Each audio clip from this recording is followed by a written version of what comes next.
जय हिंद प्यारे दोस्तों, आशा करता हूँ कि आप सभी अच्छे होंगे और मन लगा के तो पढ़ाई कर रहे होंगे। जैसे कि आपको मालूम है कि एजुकेशन बायर आपकी परीक्षा 2025 यूपी पीसीएस और न केवल ये यूपी पीसीएस बल्कि जो आपका एग्ज़ाम आरओ का होने जा रहा है, ये उसके लिए भी बहुत ज़्यादा ज़रूरी है और महत्वपूर्ण है। मतलब कि हम आपके साथ में दृष्टि आईएएस की जो टेस्ट सीरीज़ है वह डिस्कस करेंगे। खास तौर पर उत्तर प्रदेश पीसीएस सामान्य अध्ययन नंबर पेपर 1 जो आपका होता है। देखिए, मैं थोड़ा सा आपसे, मेरा नाम मिस्टर कुमार है और आज की जो क्लासेस होगी आपको स्क्रीन पर ये विजिबल हो रहा है। भारतीय इतिहास, कला एवं संस्कृति पर हम आपसे जानने का प्रयास करेंगे। स्टूडेंट्स, मेरे 2-4 बिंदु आपसे हैं। आपने यूपी पीसीएस का एग्ज़ाम ठीक है देना है और फॉर्म भी आपने फिलअप करा दिया है। देखिए, होता है क्या है, यूपी पीसीएस में 2 पेपर होते हैं स्टूडेंट्स। आज की क्योंकि क्लास स्टार्ट है तो ये मेरा as a teacher, as a mentor, as a educator होने के नाते ये कर्तव्य बनता है कि आपको थोड़ा सा डिस्कस कर दूँ। तो देखिए, इसमें क्या होता है, 2 पेपर होते हैं। किसमें? जो आपका यूपी पीसीएस होता है, इसमें आपके 2 पेपर होते हैं यूपीएससी की तरह। एक होता है आपका जीएस पेपर नंबर 1 और एक होता है जीएस पेपर नंबर 2। जो जीएस पेपर नंबर 1 होता है स्टूडेंट्स, उसमें आपसे 150 क्वेश्चन पूछे जाते हैं। कितने? 150 क्वेश्चन आपसे पूछे जाते हैं। इसी में polity, economy, geography, science and tech, ecology, environment, current affair और उत्तर प्रदेश स्पेशल होता है। लेकिन देखो, यहाँ पर कई स्टूडेंट्स बहुत बड़ी गलती कर देते हैं। गलती क्या कर देते हैं, आपको मैं बता दूँ कि इसमें यूपी स्पेशल से अगर हम देखें, खास तौर पर आपसे 2 से 3 क्वेश्चन, ज़्यादा से ज़्यादा 5 क्वेश्चन आपसे पूछे जाएंगे, उससे ज़्यादा नहीं। 150 में से 5 क्वेश्चन आपसे पूछे जाएंगे और बहुत सारे स्टूडेंट्स यूपी पीसीएस ही पढ़ते रह जाते हैं और यूपी स्पेशल पढ़ते रह जाते हैं और अन्य सब्जेक्ट को छोड़ देते हैं। जो इसमें आपका बर्डन ज़्यादा है, मैं आपको बता दूं, इसमें 3 सब्जेक्ट का बर्डन ज़्यादा है। अगर आपने ज्योग्राफी को अच्छे से कर लिया, अब देखो, केवल ज्योग्राफी का मतलब यहाँ पर ये नहीं है केवल इंडियन ज्योग्राफी, उसमें आपका मैपिंग भी होगा, इकोलॉजी एनवायरनमेंट भी होगा, ज्योग्राफी भी होगा और ज्योग्राफी वर्ल्ड और इंडियन होगा। ठीक है। इसके साथ साथ आपने हिस्ट्री करना होता है, हिस्ट्री मॉडर्न, एंसेंट और मेडाइवल, और साथ ही साथ आपने पॉलिटी भी कर लिया तो बस। आपने अगर ये 3 सब्जेक्ट अच्छे से कर लिए तो आप इसमें अच्छा स्कोर कर जाएंगे। ठीक है। करंट अफेयर से हाँ क्वेश्चन आते हैं, लेकिन ध्यान रखना यूपीएससी के पैटर्न पर इस समय पीसीएस आपका होता चला जा रहा है। आपने 2024 का पेपर मेरे साथ में डिस्कस किया है, वो तो आप सभी जानते ही हैं, वो आपने देखा भी है। वहीं इसमें जो जीएस पेपर नंबर 2 होता है, जिसकी मैंने आपसे बात करी, किसकी? जो जीएस पेपर नंबर 2 होता है स्टूडेंट्स, उसको अगर हम देखें तो इसमें आपके 100 क्वेश्चन आते हैं। कितने आते हैं? 100 क्वेश्चन आते हैं। देखिए, यूपीएससी में क्या होता है, उसमें 80 क्वेश्चन आते हैं, यहाँ पर 100 क्वेश्चन आते हैं। और इसमें 100 क्वेश्चन में लगभग कई पोर्शन इसके अंतर्गत आते हैं। देखो, एक तो आता है इसमें संप्रेषण वाला। क्या आता है? संप्रेषण वाला। एक तो ये आता है, दूसरा आता है मैथ, तीसरा आता है रीजनिंग, चौथा आता है हिंदी और 5वां आता है इंग्लिश। अब इसमें 5 सब्जेक्ट आपके आते हैं।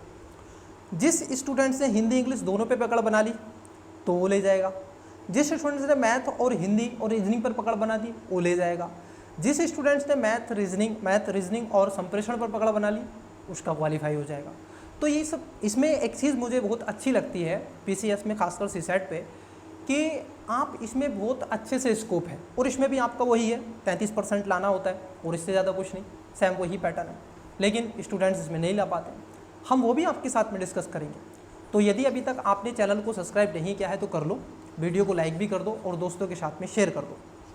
इसका पीडीएफ आपको टेलीग्राम पर मिलेगा, जिसका लिंक डिस्क्रिप्शन में दे के रखा है। एजुकेशन बायर सिविल सर्विस के नाम की आईडी है। एक बार पुनः मैं बता दूं, मैं मिस्टर कुमार, और मेरी ही आवाज़ में आपको सारी चीज़ें मिलेंगी। ठीक है। मैं आपको विजिबल हो भी सकता हूँ, नहीं भी हो सकता।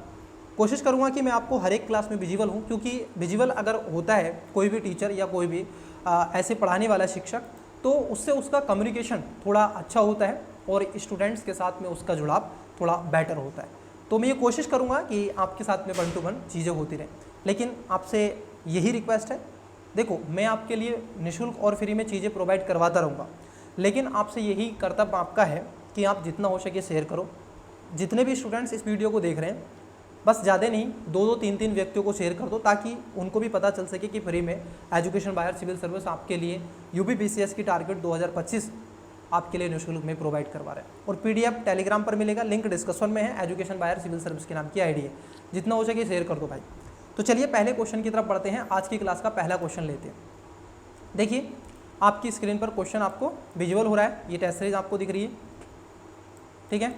देखिए पहला क्वेश्चन आपकी स्क्रीन पर आपको विजुअल होगा। मैं एक बार चेक करूंगा कि क्वेश्चन आपको विजुअल हो रहा है अच्छे से या नहीं हो रहा है, ताकि और हिंदी इंग्लिश का ये नहीं रहेगा कि सर हिंदी में और इंग्लिश में दोनों लैंग्वेज में आपको पेपर मिलेगा, ठीक है।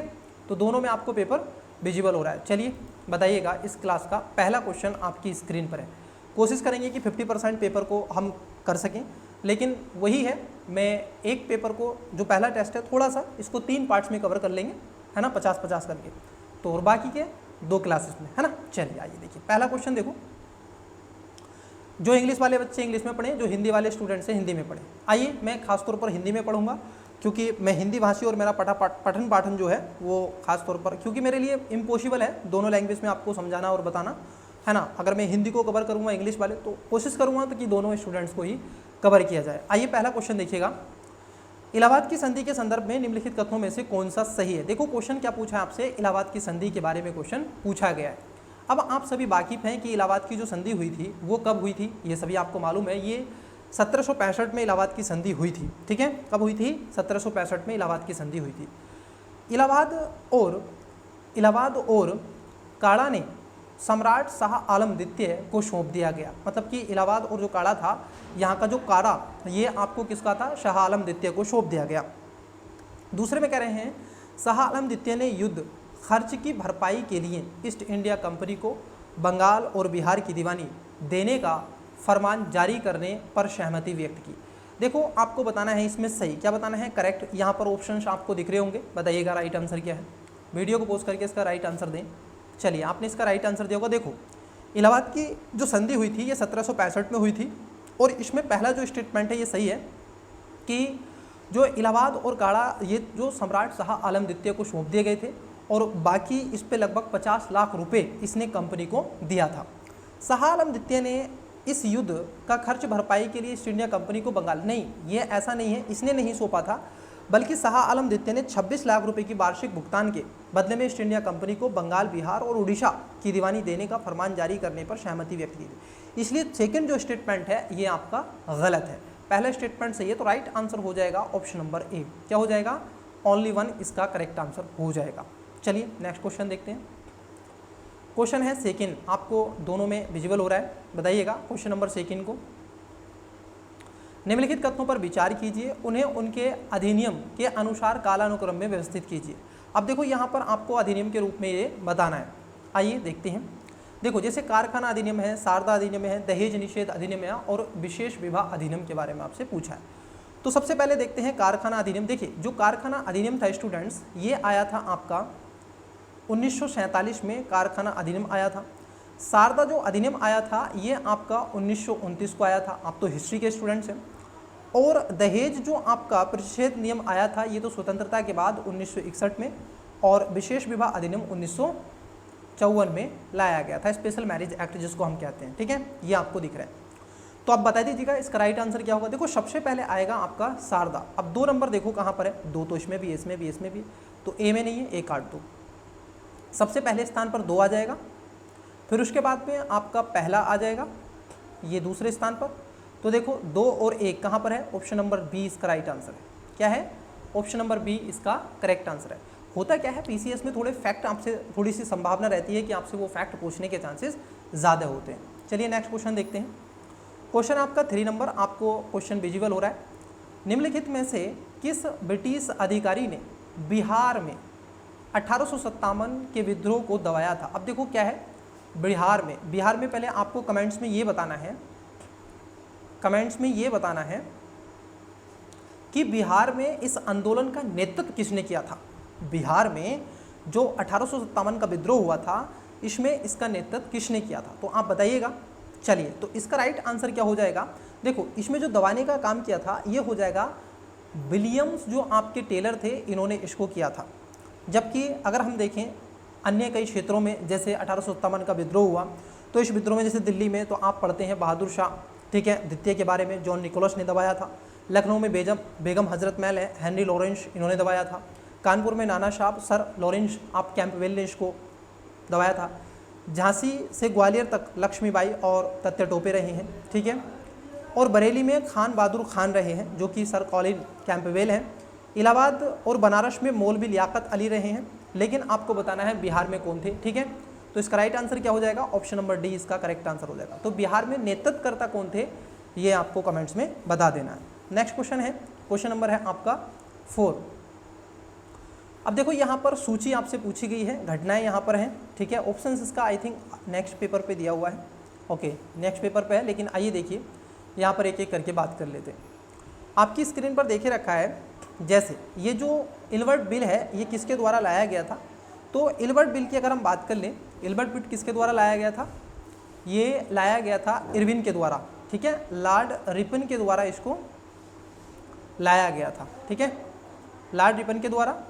और काकोरी जो षड्यंत्र केस हुआ था, ये हुआ था रीडिंग के द्वारा, जो आपका रीडिंग था इसके समय में हुआ था। लखनऊ समझौता चैम्सफोर्ड के समय में हुआ था, चैम्सफोर्ड के समय में हुआ था। और प्रत्यक्ष कार्रवाई जो दिवस है ये बेवल के समय में हुआ था। अब आप इसी चीज़ से मैच कर लेंगे इसका, ठीक है, देखेंगे यहीं से इसका मैच कर लेंगे तो क्या हो जाएगा, इसका देखो यहाँ से कर लेंगे। अब इधर दे के रखा है ना इन्होंने थोड़ा, तो जो आपका रिपन है, रिपन आएगा पहले का 4 एक में है। फिर उसके बाद में जो आपका रीडिंग है ये आ जाएगा बी का तीसरा। फिर उसके बाद में सी का पहला आ जाएगा, ठीक है, बेबल। फिर जो आपका चैम्सफोर्ड है ये आ जाएगा। तो राइट आंसर क्या होना चाहिए था, correct answer option number A हो जाएगा, ठीक है, क्या हो जाएगा, ए इसका राइट आंसर हो जाएगा। चलिए नेक्स्ट क्वेश्चन देखते हैं। क्वेश्चन है आपका 5 नंबर, बताइएगा वीडियो को पोस्ट करके 5 नंबर का क्या आंसर है।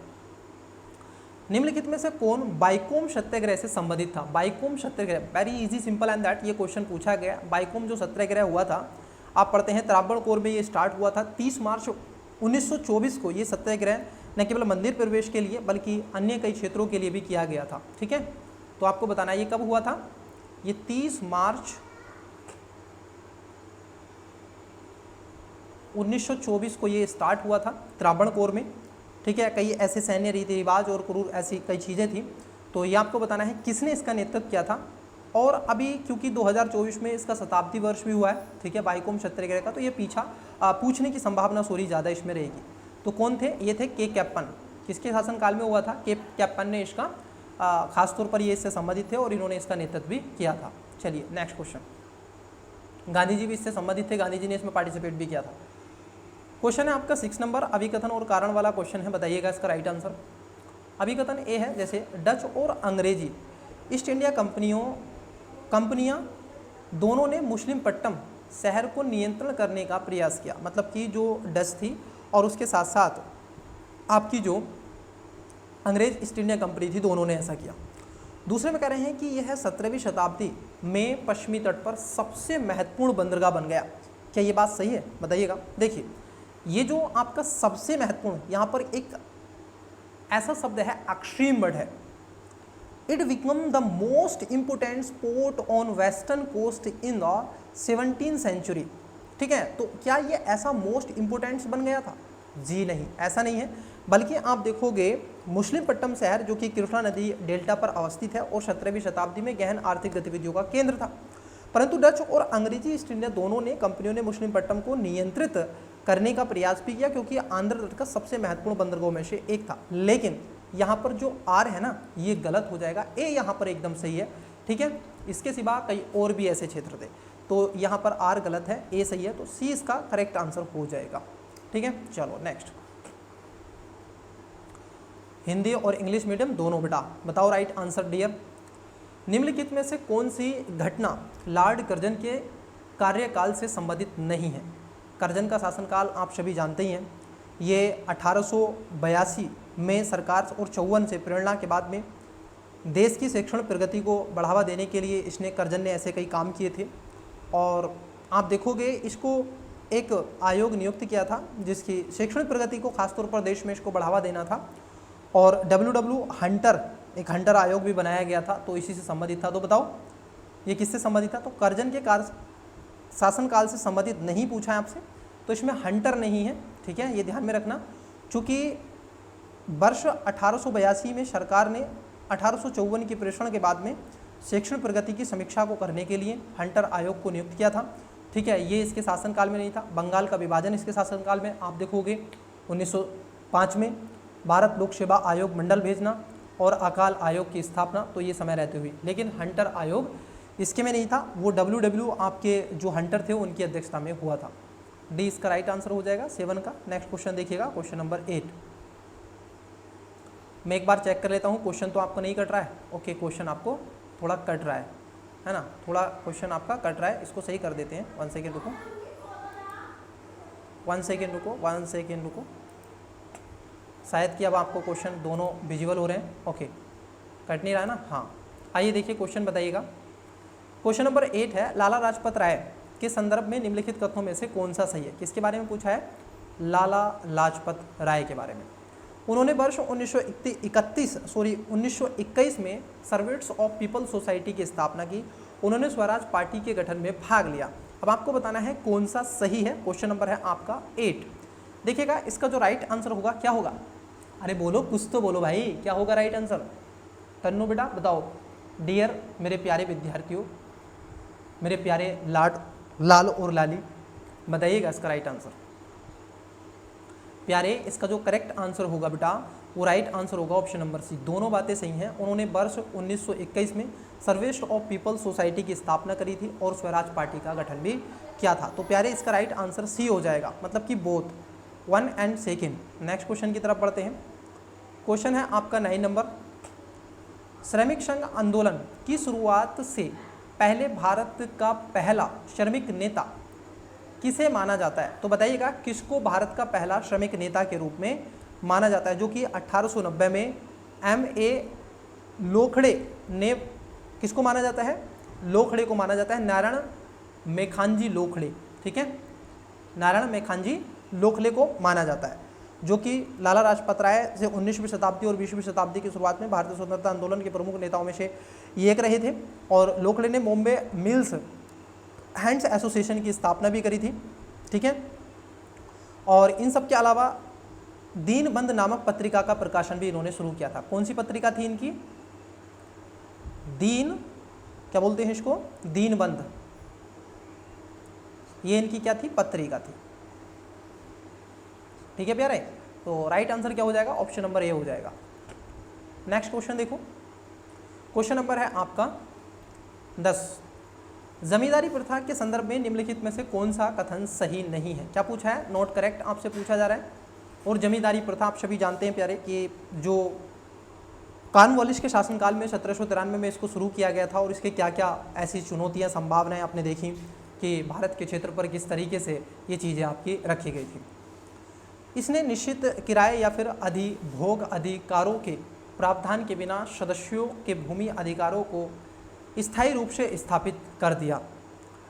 इसे वर्ष 1793 में लॉर्ड कॉर्नवालिस द्वारा स्थायी बंदोबस्त के माध्यम से पेश किया गया था। ये तो सही है। इस व्यवस्था के अंतर्गत भू राजस्व सीधे किसानों से वसूला जाता था। यह बंगाल, बिहार, उड़ीसा में प्रचलित था। तो बताइएगा इसका राइट आंसर क्या होगा? देखो, इसमें पहला भी सही है और आपका चौथा भी सही है। इसका जो राइट आंसर होगा वो ऑप्शन नंबर सी हो जाएगा। मतलब कि आपसे क्या पूछा था? यहाँ पर गलत पूछा था डियर कि कौन सा इसमें गलत है, तो सी इसका करेक्ट आंसर होगा। क्यों? क्योंकि इसमें खासतौर पर क्या था? जमींदार को नियुक्त किया गया था। किसको नियुक्त किया गया था? जो आपका जमींदार था, इसको एक बिचौलिए के रूप में, और ये क्या करता था? ये वहाँ से टैक्स को वसूलता था, और यहाँ पर 10/11 भाग जो मिलता था ये सरकार को जाता था, और 1/11 जो भाग होता था वो किसको जाता था? यहाँ पर जमींदार अपने पास में रखता था, ठीक है। चलिए, तो इसका जो राइट आंसर होगा option number C correct answer हो जाएगा क्वेश्चन नंबर 10 का। नेक्स्ट क्वेश्चन देखो, क्वेश्चन है आपका अखिल भारतीय मजदूर संघ कांग्रेस मतलब कि AITUC के संबंध में निम्नलिखित कथनों पर विचार करो। अब यहाँ पर 2 स्टेटमेंट दे के रखे हैं। क्वेश्चन नंबर 11 का राइट आंसर बताइएगा।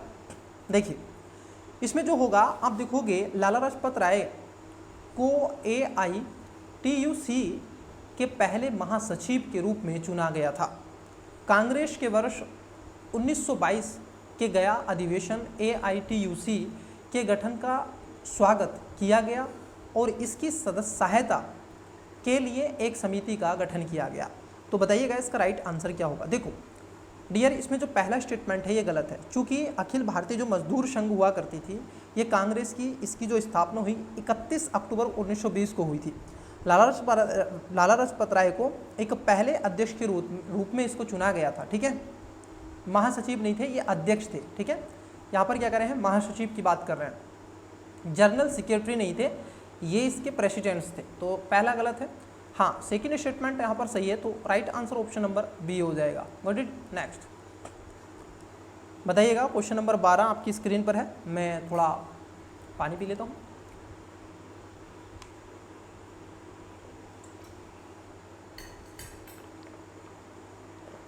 चलिए क्वेश्चन नंबर 12 देखिएगा। निम्नलिखित घटनाओं पर विचार कीजिए। कंसिडर द फॉलोइंग इवेंट्स आपसे पूछे गए हैं, जैसे हंटर आयोग है, चार्ल्स वुड डिस्पैच है, ली आयोग है, रेले कमीशन है। देखो अभी मैंने आपको बताया था कि जो चार्ल्स वुड डिस्पैच आया था ये आपका 1853 में इसको लाया गया। आप सभी जानते हैं, सॉरी 53 नहीं था, ये 54 था आई थिंक। हाँ 1854 था ये, एक एक करके बात करेंगे ना। तो ये 1854 में, सॉरी डियर सॉरी, ये क्या हो रहा है। अच्छा पहले हंटर देखो, हंटर जो था ये 1882 में आया था। ये कब आया था, 1882 में आया था। और चार्ल्स वुड डिस्पैच जो आया था ये 1854 में आया था। ली आयोग जो है ये आपका, ये 1924 में आया था, 1924 में। और रेले कमीशन जो आया था ये 1902 में आया था, ठीक है। तो ये आपका हो जाएगा। और इसका सही कालानुक्रम आपको बताना है। ये देखो, ये हंटर शिक्षा आयोग ये भी है, वुड डिस्पैच ये भी है, ली आयोग है, रेले, ये सब किससे हैं, ये सब के सब आप देखोगे एजुकेशन से संबंधित हैं। भारत में शिक्षा के विस्तार को बढ़ावा देने के लिए इनको लाया गया था। तो यहाँ पर कालानुक्रम में सबसे पहले कौन होगा, चार्ल्स वुड डिस्पैच आएगा, तीसरा मतलब कि 2 पहले आएगा, तो ए आंसर नहीं होगा और डी नहीं होगा। फिर उसके बाद में क्या आ जाएगा, उसके बाद में 1 आ जाएगा, 2 1, फिर उसके बाद में 4 आ जाएगा, 2 1 4 मतलब कि बी आएगा, 2 1 4 3। करेक्ट आंसर क्या होगा डियर, ऑप्शन नंबर आप देखोगे बी हो जाएगा, ठीक है। चलो नेक्स्ट, ये सबके सब किससे रिलेटेड है, एजुकेशन से संबंधित है, आपने पढ़े होंगे ऑलरेडी। अच्छा बताइएगा, क्वेश्चन नंबर जो आपका 13 नंबर का क्वेश्चन है, पवाना विद्रोह संबंधित है। देखो इसका राइट आंसर आपको कमेंट्स करना है। ये होता है मेरी क्लास में, खासतौर पर एजुकेशन बायर सिविल सर्विस की जितनी भी क्लासेस होती हैं, मैं स्टूडेंट्स को हमेशा कहता हूँ कि आप कमेंट्स में आंसर जरूर दिया करो।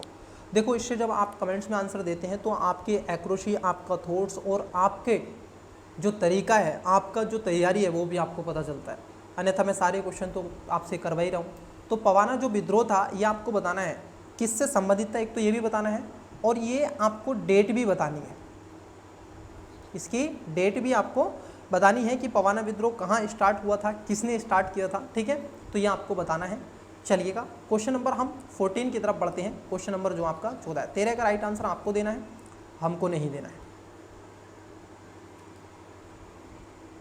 यूपी किसान सभा का गठन किया गया। देखो यूपी जो किसान सभा गठित की गई थी, अगर हम इसकी बात कर ले, क्योंकि यूपी स्पेशल दे रहे हो आप, तो ये 1918 में इसको स्टार्ट किया गया था। इंद्र नारायण द्विवेदी और गौरी शंकर मिश्रा, मदन मोहन मालवीय ने वर्ष 1918 में लखनऊ में उत्तर प्रदेश किसान सभा का गठन किया और जून 1919 तक यूपी किसान सभा की 450 शाखाएं थीं और अन्य प्रसिद्ध नेताओं में खासतौर पर बाबा रामचंद्र, दुर्गापाल सिंह और झिंगुरी सिंह इसमें शामिल थे। तो ये भी आपको क्या है एक्चुअल में ध्यान में आपको रखना है। बीच बीच में चीज़ें मैं चेक भी करता रहूँ कि सारी चीज़ें इक्वली चल रही हैं या नहीं, ठीक है। चलिए क्वेश्चन नंबर देखते हैं आपका 15 नंबर का क्वेश्चन है।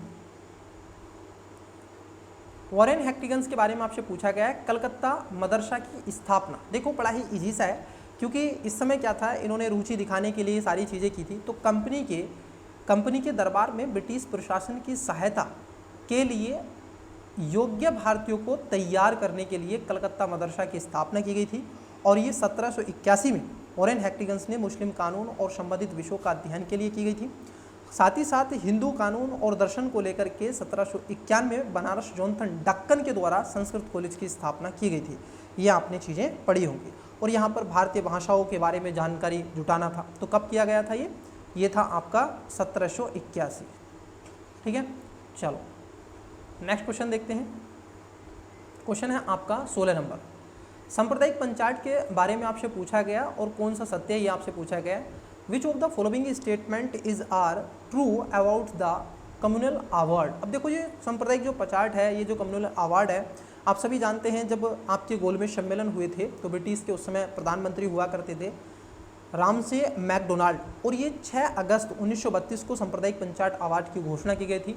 और इसी के माध्यम से जो भारतीय फ्रेंचाइज समिति थी, जिसमें लिथियन समिति भी इसको कहा जाता है, सिफारिशों के आधार पर दलित वर्गों को लेकर के खासतौर पर इनको टारगेट किया गया और उनके अल्पसंख्यकों के हितों को लेकर के अलग आरक्षित क्षेत्र और निर्वाचन सीटों को भी बढ़ावा दिया गया। इसमें 78 सीटें इनके लिए रखी गई थी। ठीक है, सांप्रदायिक पंचायत में कुछ ऐसी बातें भी रखी गई थी। इसमें दोहरे मत का प्रावधान किया गया था, लेकिन इसी मत को लेकर के डॉक्टर अम्बेडकर और महात्मा गांधी के बीच में कुछ नाराजगी भी व्यक्त हुई थी। खैर वो अलग का विषय है, अब हम उस इतिहास पे नहीं जाएंगे, जो क्वेश्चन पूछा है यहीं तक रहेंगे। तो यह है लोथियन समिति की सिफारिश पर आधारित था। क्या बात सही है? बिल्कुल सही है। सभी प्रांतों में महिलाओं के लिए 33% सीटें नहीं, देखो महिलाओं को लेकर के 33% नहीं, बल्कि ये खास तौर पर आप देखोगे सभी नहीं, पहली बात तो ये दलितों को और अल्पसंख्यक वर्गों के अधिकारों को लेकर के, ठीक है, इसकी बात की गई थी। और इसमें जो आरक्षित सीटें रखी गई थी 78 आरक्षित सीटों को रखा गया था। तो सेकेंड स्टेटमेंट गलत है, पहला स्टेटमेंट सही है। Right answer option number A हो जाएगा। ओके, अरे बोलो हाँ, कुछ तो बोलो यार। चलो नेक्स्ट देखो, लेकिन शेयर करना आपकी जिम्मेदारी है, ध्यान रखना। ठीक है, टेस्ट सीरीज आपको लिंक डिस्क्रिप्शन में है, टेलीग्राम पर मिलेगा ये PDF, वहाँ से आप डाउनलोड कर लेंगे, आराम से आप इसको लगाएं घर बैठ के। ठीक है, पहला टेस्ट आपके लिए निःशुल्क रहेगा। मैं एक और बात आपको बता दूँ, फ्री रहेगा, क्योंकि ये ट्रायल में है। उसके बाद में यूट्यूब पर आपको फ्री में तो मिलेगा, लेकिन उसके साथ साथ आपको टेलीग्राम पर भी PDF इसकी प्रोवाइड करवाते रहेंगे, परंतु थोड़ी सी मुद्राएं आपको खर्च करनी पड़ेंगी, वो आपको बता दिया जाएगा। ठीक है, चलिए यहाँ पर है 17 नंबर का क्वेश्चन कि नेटाल इंडियन कांग्रेस की स्थापना किसने की थी। देखो नेटाल जो इंडियन कांग्रेस की स्थापना की गई थी महात्मा गांधी जी के द्वारा वर्ष 1895 में, जब वो साउथ अफ्रीका गए थे, आपको याद होगा, तो महात्मा गांधी जी ने इसको स्टार्ट किया था। ये दक्षिण अफ्रीका में भारतीयों के साथ होने वाले भेदभाव के खिलाफ में लड़ने के लिए गठित किया गया था। गांधी जी इसके पहले मानद सचिव हुआ करते थे। तो राइट आंसर क्या होगा? Right answer who had setup national, जिसको बोलते हैं नटाल इंडियन कांग्रेस, महात्मा गांधी। कब की थी ये लिख लीजिएगा, नोट डाउन कर लीजिएगा, 1895, 1895। ओके, नेक्स्ट क्वेश्चन है आपका 18 नंबर, 18 नंबर का क्वेश्चन बताओ। भिन्न विद्वानों द्वारा 1857 के विद्रोह के वर्ण के संदर्भ में निम्नलिखित में से कौन सा सही नहीं है? क्या पूछा है आपसे? सही नहीं पूछा गया है 1857 के विद्रोह को लेकर के। देखो आश्रम अंग्रेजों को भारत से उखाड़ फेंकने का मुस्लिम षड्यंत्र था। बताओ इसका राइट आंसर क्या है? 1857 के विद्रोह जो आपका रीज के अनुसार ईसाई धर्म के विरुद्ध में युद्ध था, न कि एक आर होम्य अनुसार। आर होम्य के अनुसार तो यह एक सभ्यता और बर्बरता का संघर्ष के रूप में माना गया। तो ये कह रहे हैं आर होम्य ईसाई धर्म के खिलाफ एक युद्ध था। तो इसका राइट आंसर क्या होगा? गलत पूछा है ना, तो ये राइट आंसर सी हो जाएगा, क्योंकि इनके अनुसार क्या था? इनके अनुसार था कि सभ्यता और बर्बरता का संघर्ष। क्या था? सभ्यता प्लस बर्बरता का संघर्ष था। ओके, चलिए नेक्स्ट क्वेश्चन देखते हैं। क्वेश्चन नंबर है आपका 19। निम्नलिखित कथनों पर विचार कीजिए। British committee of the Indian national Congress की स्थापना 1889 में ब्रिटेन में की गई थी। क्या ये बात सही है? अरे बोलो हाँ, क्या ये बात सही है? बिल्कुल सही है। इसका उद्देश्य ब्रिटेन में जनता को भारतीय मुद्दों के बारे में जागरूक करना था। ये बात भी एकदम सही है। पूछा आपसे सही, क्या पूछा है? करेक्ट आपसे पूछा गया। देखिए 1889 में भारतीय राष्ट्रीय कांग्रेस के द्वारा ब्रिटेन में British committee of the Indian national Congress का गठन किया गया था। डब्ल्यू.सी. बनर्जी और दादा भाई नौरोजी के कार्यों के अनुसार इसमें अनुसरण किया गया था और इस समिति का उद्देश्य ब्रिटेन में जनता की भारतीय मुद्दों के बारे में जागरूक करना और इसके लिए भारतीय सरकार जिम्मेदार थी, ठीक है, और उनको सुझाव भी देना था। लेकिन 1891 में ब्रिटेन चुनावों के कारण इस प्रस्ताव को स्थगित भी कर दिया गया। तो यहाँ पर दोनों बातें सही हैं, सी इसका करेक्ट आंसर हो जाएगा। क्वेश्चन आपका नेक्स्ट बताइएगा, 20 नंबर का क्वेश्चन है।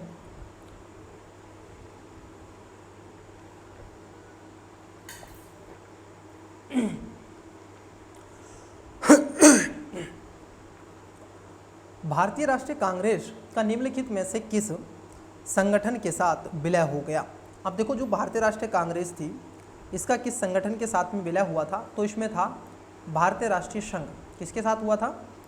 जो आपका इंडियन नेशनल एसोसिएशन था, इसके साथ में इसको मिलाया गया था, क्योंकि कांग्रेस के पूर्व संघों में इंडियन नेशनल एसोसिएशन सबसे महत्वपूर्ण था और इसका उद्देश्य वैध तरीके से लोगों की राजनीतिक, भौतिक और उन्नति को बढ़ावा देना था। भारतीय राष्ट्रीय कांग्रेस मतलब कि INC और इंडियन नेशनल एसोसिएशन का वर्ष 1886 में कलकत्ता में कांग्रेस की दूसरी बैठक के दौरान इसमें विलय हो गया। सुरेंद्र नाथ बनर्जी, आनंद मोहन बोस और इंडियन नेशनल एसोसिएशन की स्थापना की थी। किसने? सुरेंद्र नाथ बनर्जी और आनंद मोहन बोस। क्वेश्चन नंबर है आपका 21। देखिए 21 नंबर का क्वेश्चन घटनाओं के बारे में पूछा गया। जैसे बंगाल का विभाजन लागू हुआ। देखो बंगाल का जो विभाजन हुआ था आप सभी जानते हैं, बहिष्कार प्रतिरोध की नीति ये देखने के लिए आपको मिलेगी और ये 1905 में हुआ था, ये सभी आप वाकिफ हैं। सूरत जो विभाजन हुआ था ये 1907 में हुआ था। सूरत में यहाँ पर कांग्रेस, दोनों नरम दल और गरम दल दोनों अलग अलग हो गए थे। बंगाल विभाजन के विरुद्ध बहिष्कार प्रस्ताव पारित किया गया था। तो ये जो पारित किया गया था ये दादा भाई नौरोजी की घोषणा, जब कांग्रेस के लक्ष्य स्वराज में ये खासतौर पर बंगाल विभाजन के सोई, तो ये 1905 में था, ये भी 1905 में हो जाएगा। दादा भाई नौरोजी की घोषणा, कांग्रेस का जो स्वराज की बात करी गई थी, ये 1906 हो जाएगा। तो आपको कोई कैसे बताना है? देखो या तो वो स्टार्ट करेगा 3 और 1 से, या फिर वो स्टार्ट करेगा 1 और 3 से। तो 1 3 आप ये भी कह सकते हैं, 3 1 सबसे पहले आएगा आपका क्या, 3 1 4। देखो 3 1 4, ये तो 2 तो बाद में आना चाहिए, ठीक है। अब या तो देखो इसका जो राइट आंसर है बी हो जाएगा, क्योंकि बंगाल विभाजन के विरुद्ध बहिष्कार प्रस्ताव पारित किया गया, फिर उसके बाद में बंगाल विभाजन हो गया था। तो इसका बी राइट आंसर भी कह सकते हैं आप, ए भी कह सकते हैं, है ना, जो आपका मन हो वो कह सकते हैं। लेकिन पहले इसका जो करेक्ट आंसर आना चाहिए वो राइट आंसर ए आएगा, ठीक है। इसका जो करेक्ट आंसर आएगा ऑप्शन नंबर ए इसका राइट आंसर हो जाएगा। चलिए नेक्स्ट क्वेश्चन देखो। 22 नंबर का क्वेश्चन है, प्रार्थना समाज ने सामाजिक जागरूकता के लिए कौन सा समाचार पत्र प्रकाशित किया? जो आपका प्रार्थना समाज था, आप इसके बारे में जानते हैं, यह 1867 में एक हिंदू धर्म के भीतर धर्म सुधार आंदोलन की स्थापना करी गई थी। इसको महाराष्ट्र में पुनर्जागरण कहा गया और इसने सुबोध पत्रिका का प्रकाशन किया था, ठीक है। राजा राम मोहन राय द्वारा द्वारकानाथ टैगोर ने की थी, ठीक है, जो बंग दूत अखबार की स्थापना। तो यहाँ पर जो है, ठीक है, इसको थोड़ा सा आपको ध्यान में रखना है। वदर्शन की शुरुआत बंकिम चटर्जी ने की थी, तो यहाँ पर सुबोध जो पत्रिका थी वो इसी में आती है। ओके नेक्स्ट क्वेश्चन है आपका 23। टीपू सुल्तान की मृत्यु के बाद मैसूर राज्य में क्या परिवर्तन हुए थे? देखो जब टीपू सुल्तान मृत्यु हो गई थी, टीपू सुल्तान की मृत्यु कब हुई थी? आपने पढ़े होंगे ये सारे युद्ध, ठीक है, आपने ये सारे युद्ध पढ़े होंगे किस तरीके से। ओके मैसूर के आपने युद्ध पढ़े होंगे तीनों, और संधि भी आपने पढ़ी होंगी, मंगलोर की, मद्रास की, मंगलोर की संधि, श्रीरंगपट्टनम की संधि, और फिर उसके बाद में टीपू सुल्तान आपका 1799 में मारा जाता है, ये भी आप सभी जानते ही हैं। ओके तो यहाँ पे उसके बाद की जो नीति परिवर्तित हुई थी उसमें खास तौर पर क्या था, पहले आपको देखने के मिलेगा, सबसे पहले क्या था, मैसूर का नया राज्य जो कृष्णराज तृतीय को सौंप दिया गया और उन्होंने सहायक संधि स्वीकार कर ली थी। सही बात है। विलियम बेंटिंग ने वर्ष 1831 में कुशासन के आधार पर मैसूर को अपना आधिपत्य कर लिया था, ये भी सही है। लॉर्ड रिपन ने वर्ष 1881 में राज्य को उसके शासक को बहाल कर दिया गया, ये भी सही है। तो सही आपसे पूछा गया था, तो इसमें डी राइट आंसर हो जाएगा। इसमें तीनों बातें यहाँ पर आपकी क्या हो जाएंगी, सही हो जाएंगी। बाकी का आपने मैशूर युद्ध पढ़े ही हैं जो मैंने आपको बताया। नेक्स्ट क्वेश्चन देखो 24 नंबर, मतलब कि 24, इसका बताइएगा राइट आंसर क्या होगा। एल्बर्ट विल के बारे में आपसे पूछा गया है और इसका राइट आंसर आप दें तो बेटर है, ठीक है। एल्बर्ट विल के बारे में आप इसका राइट आंसर जरूर दें। एल्बर्ट विल जो था ये एक विधेयक था जो लॉर्ड रिपन के शासनकाल में भारतीय दंड संहिता नस्लीय पूर्वग्रह को लेकर के लाया गया था, है ना। तो इसका राइट आंसर बताओ क्या है। और इसी में मजिस्ट्रेट यूरोपीय लोगों के अपराधों के मामलों पर मुकदमा चलाएंगे और भारतीयों पर अलग से वो रहेगा। भारतीयों को ये अधिकार नहीं था और ये 1884 में, ठीक है, इस अधिनियम को प्रस्तुत किया गया था। कब? 1884। बताइएगा इसका राइट आंसर क्वेश्चन नंबर 24 का। नेक्स्ट थोड़ा सा फास्ट चलते हैं ताकि हम और भी चीज़ें कर सकें। यहाँ पर पूछा गया है कौन सा युग्म सही है, संधि दे के रखिए और देश हैं, ठीक है। यहाँ पर सही पूछा है। जैसे पेरिस की जो संधि हुई थी ये अमेरिका के बीच में हुई थी, पहले ये बताओ। पेरिस की जो संधि हुई थी अगर हम देखें 1783 में अमेरिकी और ब्रिटिश के बीच में इसको शुरू किया गया था 3 दिसंबर।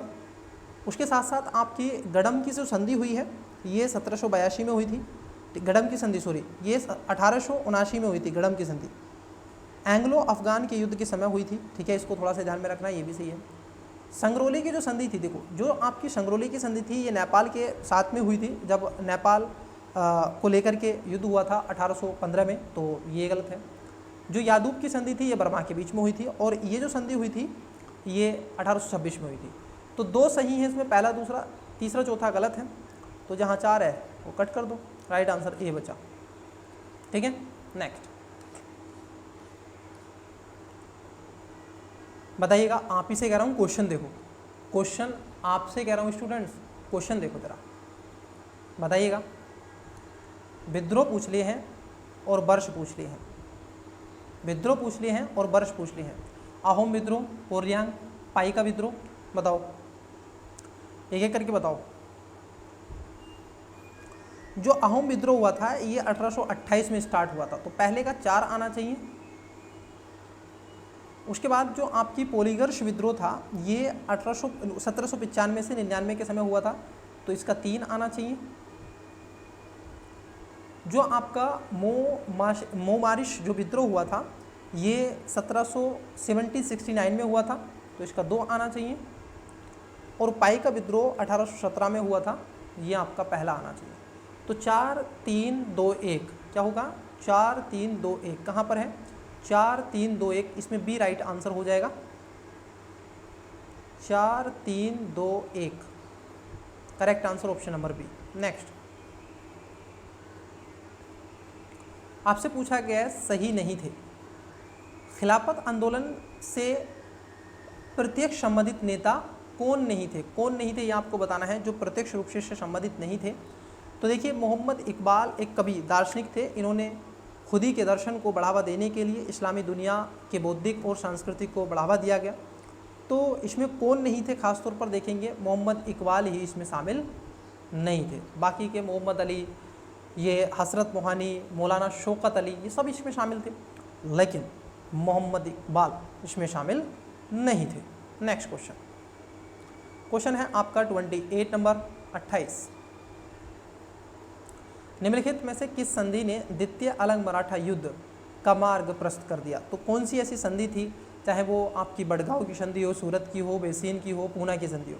बड़ा ही सिंपल सा ये क्वेश्चन पूछ लिया आपसे, इसका राइट आंसर बताइएगा। तो इसमें राइट आंसर है बेसीन की संधि, जो कि प्रथम अलंग मराठा युद्ध के बाद में ये संधि को आगे बढ़ाया गया, ठीक है। तो इसको ध्यान में आपको रखना है।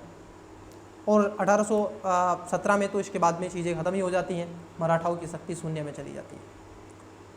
29 नंबर का क्वेश्चन, किसे प्राउड रिजर्व कहा की नीति लागू की थी। देखो जो आपकी प्राउड रिजर्व की नीति है ये की थी आपकी लिटन के शासनकाल में, और ये 1876 में की थी। 1876 में इसको स्टार्ट किया था लिटन ने, इसको जो आपकी प्रिजर्व की नीति है। होता क्या है, जो आपकी प्राउड रिजर्व की नीति की शुरुआत की और इसमें वैज्ञानिक सीमाएं निर्धारित करना था, प्रभाव के क्षेत्र में सुरक्षा करना था, इसके माध्यम से अंग्रेजों ने उन क्षेत्रों पर आप देखोगे नियंत्रण पाने का प्रयास और वफर राज्य स्थापित करने का, एक तरीके से चयनित क्षेत्रों पर कब्जा करने का भी प्रयास किया गया था। तो इसको ही क्या कहते हैं, प्राउड रिजर्व की नीति के रूप में जाना जाता है। नेक्स्ट क्वेश्चन है आपका 30 नंबर, बताइएगा इसका राइट आंसर क्या है। अभिकथन है और आपका कारण है। मैं एक और बात यहाँ पर बताना चाहता, हमने PYQ की सीरीज भी चला के रखी है, उसको भी देखिएगा, वो बहुत ज़रूरी है, वो टेस्ट सीरीज से ज़्यादा महत्वपूर्ण है, लेकिन स्टूडेंट्स उसको नहीं देखते, पता नहीं क्यों नहीं देखते। देखो जहाँ तक मुझे लगता है सफलता है असफलता एक अलग का विषय है, लेकिन किसी भी एग्जाम को क्रैक करने के लिए आपको उसके जो लास्ट प्रीवियस क्वेश्चन पेपर रहे हैं, अगर आपने वो डेप्थ में और अच्छे से देख लिया, वो डिस्कस आपने सुन लिया, उन तरीकों को आपने बिल्डअप कर लिया, तो आई होप कि आपको पेपर फिर करने में ईजी हो जाएगा, है ना। तो इसलिए मैं कहता हूँ उन पेपर को आवश्यक रूप से देख लीजिएगा। तो क्वेश्चन बताओ 30 नंबर, असहयोग आंदोलन के दौरान में मोतीलाल नेहरू, CR दास और सी राजगोपालाचारी, अशरफ अली जैसे कई वकीलों ने अपनी वकालत छोड़ दी थी। क्या बात सही है ये बताओ? बिल्कुल बात एकदम सही है। इस आंदोलन के विदेशी मानद और सरकारी उपाधियों का बहिष्कार एक महत्वपूर्ण विशेषता बनती चली गई थी, ये भी सही है, क्योंकि आप सभी जानते हैं असहयोग आंदोलन जो भारतीय राष्ट्रीय कांग्रेस ने 1920 को कलकत्ता के एक कांग्रेस सत्र के दौरान असहयोग आंदोलन को शुरू और वर्ष 1919 का जो जलियांवाला बाग हुआ था, नरसंहार था, उसका बदला लेने के लिए 1921 से 22 के दौरान में इस आंदोलन में तेजी आई और हजारों छात्रों ने इसमें बढ़ चढ़ करके हिस्सा लिया, तो कई सारी चीज़ें हुई। तो यहाँ पर अभिकथन भी सही है आपका, कारण भी सही है, तो इसका राइट आंसर हो जाएगा बी। क्या हो जाएगा? करेक्ट आंसर हो जाएगा ऑप्शन नंबर आपका बी हो जाएगा इसका। चलिए नेक्स्ट क्वेश्चन देखते हैं। क्वेश्चन है आपका 31, निम्नलिखित में से किसने सबसे पहले भारत के लिए संविधान बनाने के लिए संविधान सभा का विचार रखा? तो देखो सबसे पहले जो संविधान सभा के विचार की जो बात की गई, ये तो बहुत इजी सा क्वेश्चन आपसे पूछ लिया गया, तो ये स्वराज पार्टी थी, इसने इसको रखा था। स्वराज पार्टी ने 1936-34 में ही इस बात को आप देखोगे, स्वराज पार्टी ने इसको शुरू कर दिया था। फिर कांग्रेस ने 1936-38 में, फिर 35 अधिवेशन आ गया था, ठीक है। तो चीज़ आगे बढ़ती चली गई और 1946 में 2 वर्ष की चर्चा के बाद में 1946 में इसका समर्थन भी हो गया था। तो सबसे पहले इन्होंने ही की थी स्वराज पार्टी ने, ठीक है। Which of the following first आप देखोगे maintained the idea of the constitution assembly to form a constitution for India, तो कौन थी? स्वराज पार्टी थी। नेक्स्ट पूछा गया है आपसे, बोस ने मार्च 1940 में रामगढ़ में एक समझौते विरोधी सम्मेलन बुलाया, एक संयुक्त प्रयास था फॉरवर्ड ब्लॉक का, किसान सभा का, अखिल भारतीय ट्रेड यूनियन कांग्रेस का। बताइएगा, बड़ा अच्छा क्वेश्चन है। सुभाष चंद्र बोस के बारे में ये पूछा गया आपसे। तो ये जो था, अगर हम देखें इसको, सुभाष चंद्र बोस ने रामगढ़ में एक समझौता विरोधी सम्मेलन बुलाया, इसमें फॉरवर्ड ब्लॉक और किसान सभा का संयुक्त प्रयास था, और इस सम्मेलन में यह निर्णय लिया गया कि 6 अप्रैल को एक विश्वव्यापी आंदोलन शुरू किया जाएगा, जिसमें लोगों से आह्वान किया जाएगा कि वह समाजवादी युद्ध में किसी प्रकार के संसाधन जैसे पुरुष, धन और सामग्री से मदद ना करें, ठीक है। तो इसको ध्यान में आपको रखना है।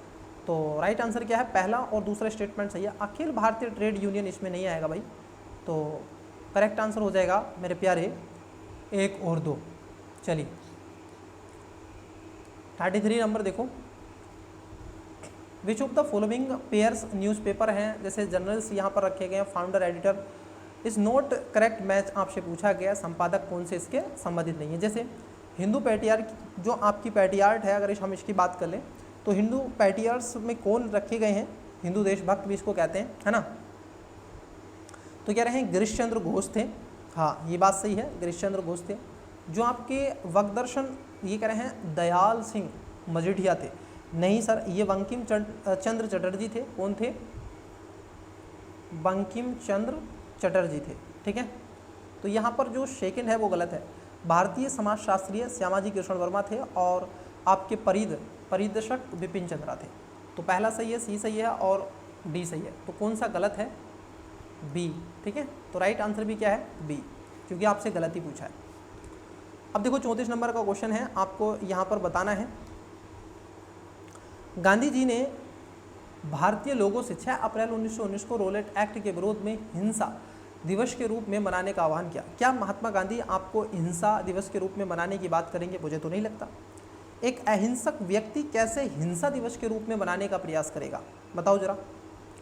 ये अहिंसक दिवस के रूप में मनाने की बात करी थी, ठीक है।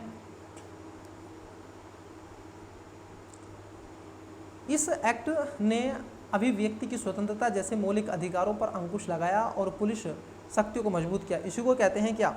बिना दलील और बिना वकील और बिना, ठीक है, कहते हैं कि नहीं। तो ये बात भी सही है, ये भी सही है, तो दोनों बातें सही हो जाएंगी, तो 20 का राइट आंसर हो जाएगा। इसका स्पष्टीकरण भी सही करता है। चलिए नेक्स्ट। और शवन्यावज्ञा आंदोलन पर लास्ट ईयर्स क्या है, यूपीएससी ने 25 में क्वेश्चन पूछे हैं, तो शायद आपसे वहाँ से क्वेश्चन बना सकता है। कौन सा सितंबर 1928 में स्थापित हिंदुस्तान सोशलिस्ट रिपब्लिक आर्मी के संस्थापक सदस्य थे? तो जो आपके देखो पहले क्या होती थी, हिंदुस्तान रिपब्लिक एसोसिएशन हुआ करती थी, लेकिन Hindustan socialist republic army establish by in सितंबर 1928 में जो शुरू किया गया था, तो इसके जो थे ये भगत सिंह के रूप में इनको जाना जाता है। सभी आपसे इनके भागवत हैं, तो पहले भगत सिंह हो जाएंगे। दूसरे खासतौर पर क्या हैं, जोगेश चंद्र जो आपके चटर्जी हैं वो हो जाएंगे। और इसके साथ साथ अगर हम देखें, क्या इसमें पढ़दीनाथ है? नहीं, ये तो नहीं है बिल्कुल भी, तो ये भी गलत, ये भी गलत, ये भी गलत। राइट आंसर क्या है? Only 1 and 2। Next, forward block के संबंध में आपसे पूछा गया डियर। फॉरवर्ड ब्लॉक, इसकी स्थापना सुभाष चंद्र बोस द्वारा कांग्रेस के भीतर एक नई पार्टी के रूप में की गई थी। इसके निर्माण के परिणाम स्वरूप सुभाष चंद्र बोस को 3 वर्ष के लिए कांग्रेस में कोई भी पद धारण करने से प्रतिबंधित कर दिया गया था। मतलब कि वो फिर कोई पद धारण नहीं करेंगे। देखो ये पहली वाली जो बात है वो तो सही हो जाती है ना, पहली वाली जो बात है वो तो सही हो जाती है, लेकिन सेकंड वाली बात भी आपकी सही हो जाती है। ओके, उन्होंने बंगाल प्रांतीय और कांग्रेस कमेटी से हटा दिया गया और 3 वर्ष के लिए कांग्रेस में कोई भी पद संभालने से रोक लगा दी गई थी। तो यहाँ पर सी हो जाएगा, 1 और दोनों, ठीक है, बोथ। नेक्स्ट 37 नंबर का क्वेश्चन देखो। निम्नलिखित कथनों में से कौन सा वर्ष 1937 के प्रांतीय चुनावों के संदर्भ में सही है? जो 1937 के प्रांतीय चुनाव हुए थे उनके बारे में पूछा गया है, तो इसका राइट आंसर हो जाएगा बी कि यह चुनाव सीमित वयस्क मताधिकार पर आधारित हुआ करते थे, ठीक है। चलिए नेक्स्ट 38 नंबर का क्वेश्चन देखो। इंडियन नेशनल लिबरल एसोसिएशन के संस्थापक कौन थे? अब देखो इंडियन जो आपका नेशनल लिबरल एसोसिएशन हुआ करती थी, इसके संस्थापक के रूप के अगर हम देखें तो ये जाने जाते थे सुरेंद्र नाथ बैनर्जी। ये 1918 में मार्टेंग्यू की रिपोर्ट में कांग्रेस ने विभाजन में हुआ नरमपंथियों का इसका स्वागत किया, और जबकि गर्मपंथियों ने इसका विरोध किया। तो कब थी ये? 1918 में, ठीक है। चलिए नेक्स्ट क्वेश्चन देखते हैं। 39 नंबर का क्वेश्चन 39, किसने भारत महिला परिषद की स्थापना की थी? तो इसमें से किसने की थी महिला परिषद की स्थापना? ये थी आपकी रमाबाई रनाडे। किसने की थी? रमाबाई रनाडे ने की थी, और 1904 में इसको बढ़ावा देने का प्रयास किया गया। आगे चलकर सरला देवी आप देखते हो चौधरानी ने 1910 में वस्त्र जो आपका स्त्री महामंडल की पहली बैठक की थी, और खास पंडित रमाबाई ने सरस्वती ने महिलाओं के कल्याण के लिए आर्य समाज की स्थापना, और कारनिया सर्वजी राष्ट्रीय महिला परिषद 1925 कार्यकारी समिति की स्थापना की गई थी। तो यहाँ पर राइट आंसर बी हो जाएगा। क्या हो जाएगा? बी। 40 नंबर का क्वेश्चन देखो। मासिक पत्रिका बीतल विंध्वस की शुरुआत की थी? ये तो बहुत ही इजी सा है, कमेंट्स में दो इसका राइट आंसर। गोपाल बाबा बालगन, डॉक्टर अंबेडकर ये तो करेंगे नहीं, ईवी स्वामी नायकर और बाल शास्त्री जावेकर। बहुत ही इजी सा है, कोई भी बता सकता है इसको। एक पत्रिका थी जिसको विठल विध्वंसक के रूप में जाना जाता है, विठल विध्वंसक। नेक्स्ट सर सैयद अहमद खान के संदर्भ में आपसे पूछा गया सही। वह वर्ष 1878 में इंपीरियल लेजिस्लेटिव काउंसिल के सदस्य बने, और उनकी निष्ठा को देखते हुए अंग्रेजों ने उन्हें नाइटहुड की उपाधि से सम्मानित किया। केसर हिंद की उपाधि किसको मिली थी? महात्मा गांधी जी को। नाइटहुड की उपाधि रविंद्रनाथ टैगोर को, और यहाँ पर इनको भी देखने के लिए मिल रही है। उन्होंने पर्दा, बहु विवाह और पीरी तथा मुरादी प्रथा का समर्थन किया। तो देखो यहाँ पर अगर 41 की हम बात कर लें तो 41 में पहला स्टेटमेंट सही है। इसका इन्होंने बहु जो विवाह है और पर्दा जो प्रथा है, पीढ़ी है, इनका समर्थन नहीं किया था, ये ध्यान में रखना। इनका समर्थन कदापि नहीं किया था। ओके, चलिए नेक्स्ट क्वेश्चन को देखिए। बल्कि इसमें सुधारने में इन्होंने काम किया था।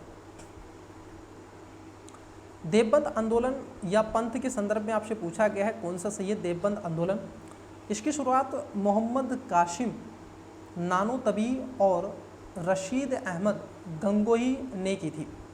देवबंद पंथ ने भारतीय राष्ट्रीय कांग्रेस का गठन और स्वागत किया। बताइएगा करेक्ट आंसर क्या है। देखो इसमें सेकेंड और फर्स्ट दोनों स्टेटमेंट एकदम सही हैं, तो right answer option number A हो जाएगा। आपसे क्या पूछा है, सही पूछा है। देखो मुस्लिम समुदाय में धार्मिक नेताओं को गठित करने के लिए उनकी संख्याओं में वृद्धि के उद्देश्य से मोहम्मद कासिम नानोतबी ने 1832 से 80 में, रशीद जो आपके मोहम्मद गंगोई को 1828 से 1905 में, वर्ष 1866 में सहारनपुर जिले संयुक्त प्रांत के दारुल उलूम में देवबंद आंदोलन की शुरुआत की गई थी। ठीक है, तो इसको ध्यान में आपको रखना है। नेक्स्ट क्वेश्चन है आपका 43। वर्ष 1907 में स्थापित Indian society of oriental art द्वारा प्रदान की जाने वाली छात्रवृत्ति का समर्थन किसने प्राप्त की थी। अब ये किसके द्वारा इसने प्राप्त किया गया था, ये आपको बताना है। 43 का बताइएगा। तो ये है रविंद्रनाथ टैगोर। ओके, नेक्स्ट सूची 1 को सूची 2 से सुमेलित करना है आपको। 44 नंबर का क्वेश्चन बताओ। भारतीय राष्ट्रीय कांग्रेस के नरमपंथी यह समझने में विफल रहे कि अंग्रेजों द्वारा विधान परिषद में किए गए सुधारों का उद्देश्य नरमपंथियों को पुरस्कृत करने के लिए बजाय गर्मपंथियों को अलग थलग करना था। तो बात एकदम क्या है आपकी, सही है। उसके साथ साथ अगर हम देखें, जो कारण है, चरमपंथी इस बात से अभी अनविज्ञ थे कि नरमपंथी आधिकारिक दमन के विरुद्ध उसकी रक्षा की प्राथमिक आपकी पंक्ति के रूप में कार्य कर सकते हैं। नहीं, वो अनविज्ञ नहीं थे, ऐसा नहीं है कि वो अनविज्ञ हुआ करते थे। तो ये गलत है। पहला वाला सही है लेकिन ये भी सही है, ये इसकी सही व्याख्या नहीं करता। बात ये भी सही है लेकिन इसकी सही व्याख्या नहीं करता है। तो ए इसका राइट आंसर होगा। दोनों सही हैं लेकिन इसकी सही व्याख्या नहीं करता है, तो ए इसका राइट आंसर। 45 नंबर सही नहीं पूछा आपसे। अब इसमें आपको सही नहीं बताना है डियर। बताइएगा मेरे प्यारे लाल और लाली भाइयों और बहनों, करेक्ट आंसर दीजिएगा। सही नहीं पूछा है। तो देखो इसमें जो सही नहीं होगा वो होगा बारदोली सत्याग्रह का कारण यूरोपीय नील वगान मालिकों द्वारा लागू की 3 कठिया प्रणाली है। देखो बारदोली सत्याग्रह नहीं है ये, तो आपका जो सत्याग्रह हुआ था, अगर मैं इसकी बात कर लूँ तो 3 कठिया की बात जो की जाती है, क्योंकि बारदोली सत्याग्रह तो आपका सरदार वल्लभ भाई पटेल जी के द्वारा शुरू किया गया था, जबकि जो 3 कठिया मामले की बात हुई है ये आपका महात्मा गांधी जी के द्वारा किस तरीके से इस चीज़ को रखा गया 1717 में, ठीक है, बिहार के उस क्षेत्र में, तो वो नील की खेती वाले क्षेत्र से रिलेटेड था। तो यहाँ पर ये गलत है। ठीक है, चलिए नेक्स्ट क्वेश्चन देखते हैं।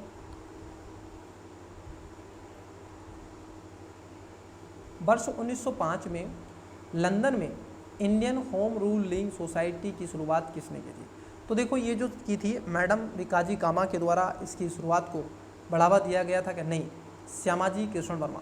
श्यामाजी कृष्ण वर्मा ने 1905 में लंदन में भारतीय छात्रों के लिए इसको बढ़ावा दिया गया। तो उसके बाद मदन लाल डिगारा भी 1909 में इसमें नौकरशाह जो आपके कर्जन वायली की हत्या कर दी गई थी। मैडम जी विकाजी कामा ने उन्होंने फ्रांसीसी तो 1907 में कई ऐसे काम किए, लेकिन इसका right answer option number A हो जाएगा। अब आता है गदर। गदर मूवी नहीं है वो, ये गदर पार्टी है डियर। क्या है, गदर पार्टी। गदर पार्टी के संदर्भ में आपसे पूछा गया, पहला कह रहे हैं इसका मुख्यालय वैंकूवर में स्थित था और इसकी अन्य शाखाएं अमेरिका तटीय और सुदूर पूर्वी क्षेत्रों तक विस्तृत थी। तो बात क्या हो जाएगी, पहली जो बात है ये आपका जो पहला स्टेटमेंट है वो आपका सही हो जाएगा। इसके सदस्यों का उद्देश्य भारत में विद्रोह की शुरुआत करना था और वर्ष 1914 में 2 घटनाओं जिसमें कामागाटा मारू घटना जो कि जापान का एक जहाज़ था और प्रथम विश्व युद्ध की शुरुआत ने इसे अपने उद्देश्यों के लिए काफ़ी प्रोत्साहन किया। तो यहाँ पर देखो स्टूडेंट्स क्या हो जाएगा, पहला स्टेटमेंट भी सही है और सेकेंड स्टेटमेंट भी सही है। पूछा कौन सा सही है, तो दोनों बातें यहाँ पर सही हैं, ए राइट, इसका डी राइट आंसर हो जाएगा। देखो एक चीज़ भी आप महसूस कर रहे होंगे, मैं ठीक ठीक महसूस करता हूँ, आप पता नहीं कितना महसूस करते हैं। देखो यहाँ पर क्या है कि पीसीएस में ये बहुत ज़्यादा आपको मिलता है, वो ऑप्शन चेंज कर देता है। होता है क्या है, जनरली आप देखोगे सी पर दोनों होते हैं, ए पर फर्स्ट होता है और बी पर सेकंड होता है और डी पर नन ऑफ दीज होता है, लेकिन यहाँ पर देखो डी पर ही है बोथ 1 एंड 2। ओके नेक्स्ट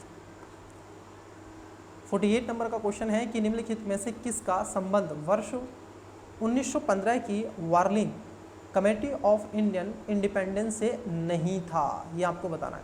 तो किसका संबंध नहीं था डियर बताइएगा, राइट आंसर। तो ये हैं आपके गुरुबख्श सिंह ढिल्लो, ये इससे संबंधित नहीं थे। वीरेंद्र नाथ चट्टोपाध्याय, भूपेंद्र नाथ दत्त और उसके साथ दत्ता, लाला हरदयाल, ये सब इससे संबंधित थे। ठीक है, चलिए नेक्स्ट। आज की क्लास का सेकंड लास्ट क्वेश्चन है, क्योंकि मैंने आपसे कहा था 50 क्वेश्चन मैं करूंगा।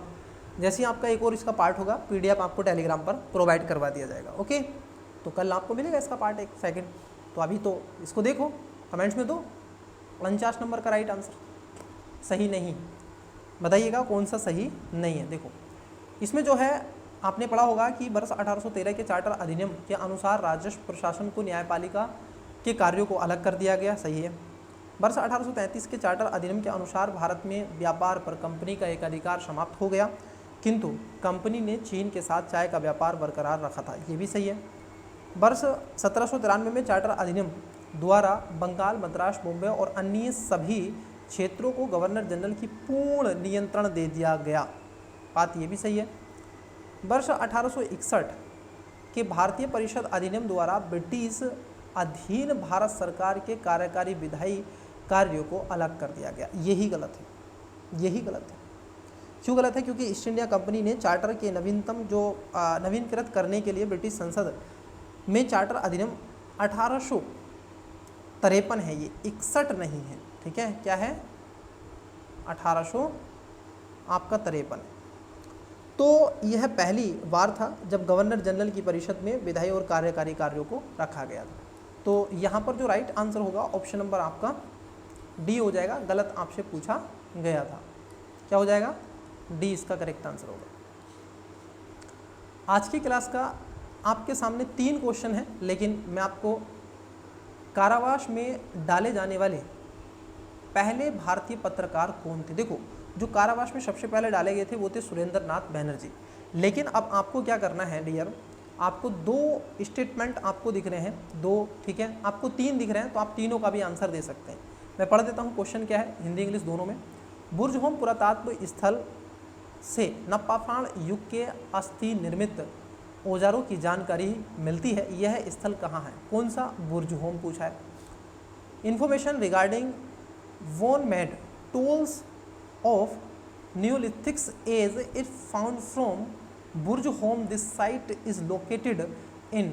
अब ये कहाँ पर है, बुर्जहोम के बारे में आपको बताना है, बुर्ज खलीफा मत बताने लग जाना, कभी पता चले कि बुर्ज खलीफा बताने लगे। चारों वेदों में सबसे लघु वेद कौन सा है, which is the shortest in volume of all the 4 Vedas, मतलब कि इनमें से सबसे छोटा कौन सा है, ऋग्वेद है, अथर्ववेद है, यजुर्वेद है, सामवेद है। बड़ा ही इजी सा है, ये भी प्यारा सा क्वेश्चन है। एक और क्वेश्चन आपको दिख रहा है, क्वेश्चन नंबर आपका 53, किस पाषाण युग के लोगों की चित्रकला में सबसे अधिक रुचि थी, peoples of which stone age were the most interested in painting. तो पूरा पाषाण काल, मध्य पाषाण काल, नव पाषाण काल। तो 53 का भी राइट आंसर आप दें किसकी थी। तो डियर आज के ये था आपका जो टेस्ट हम आपसे कर रहे हैं, ये था आपका आज की क्लास की पहली क्लास जो आपकी टेस्ट की है, ठीक है, इसका पार्ट नंबर 1। सेकंड जो पार्ट होगा उसमें भी 50 क्वेश्चन करेंगे, और फिर उसके बाद में थर्ड पार्ट में, क्योंकि 150 क्वेश्चन आते हैं तो थोड़ा सा लेंदी हो जाएगा, बड़ा हो जाता है, तो इसलिए हम 50 क्वेश्चन, और न केवल हम क्वेश्चन आपको सोल्व कराते हैं बल्कि आपके साथ में पूर्ण डिस्कस मैं करता रहता हूँ। तो आप चाहे क्वेश्चन नंबर आप देखोगे 3 मैंने क्वेश्चन आपको दिए हैं, क्योंकि स्क्रीन पर आपको तीनों क्वेश्चन विजिबल हो रहे हैं। क्वेश्चन आपका कौन कौन सा है, आप क्वेश्चन पहले जो आपका 51 नंबर का क्वेश्चन है, इसका राइट आंसर आपको कमेंट्स में देना है। उसके बाद जो आपका क्वेश्चन नंबर 52 है, इसका भी राइट आंसर आपको कमेंट्स में देना है, और क्वेश्चन नंबर 53 है, इसका भी राइट आंसर आपको कमेंट्स में देना है। तो स्टूडेंट्स, मिलते हैं आपसे इसके नेक्स्ट पार्ट पे, तब तक के लिए मन लगा के पढ़ते रहे, लेकिन वीडियो को शेयर ज़रूर करना है। क्लास आपके लिए शुरू कर दी गई है, अब आपकी जिम्मेदारी है जितना हो सके। मुझे नहीं पता, इस वीडियो पे कम से कम 5 से 10 हज़ार स्टूडेंट्स तक ये वीडियो जाना चाहिए, ठीक है। ये वीडियो इतने सब्सक्राइबर होने चाहिए, और ख़ास तौर पर ये वीडियो लगभग 1 लाख कम से कम स्टूडेंट्स तक, विद्यार्थियों की ये पहुँचे, क्योंकि लगभग 6 से 7 लाख स्टूडेंट्स देख रहे हैं और ये टेस्ट सीरीज आपको निःशुल्क में मिल रही है। तो लगभग 1 लाख विद्यार्थियों के पास में ये पहुंचाना आपकी जिम्मेदारी है। जो भी स्टूडेंट्स इस वीडियो को देख रहे हैं, कृपया करके विनम्र निवेदन है आपसे, इस वीडियो को लाइक कर दें ताकि ये अन्य विद्यार्थी तक भी पहुँच जाए। तो चलिए, अपना ख्याल रखिएगा। मिलते हैं पार्ट नंबर इसके सेकंड पर। टेलीग्राम को ज्वाइन कर लीजिएगा PDF पाने के लिए। Best of luck, bye.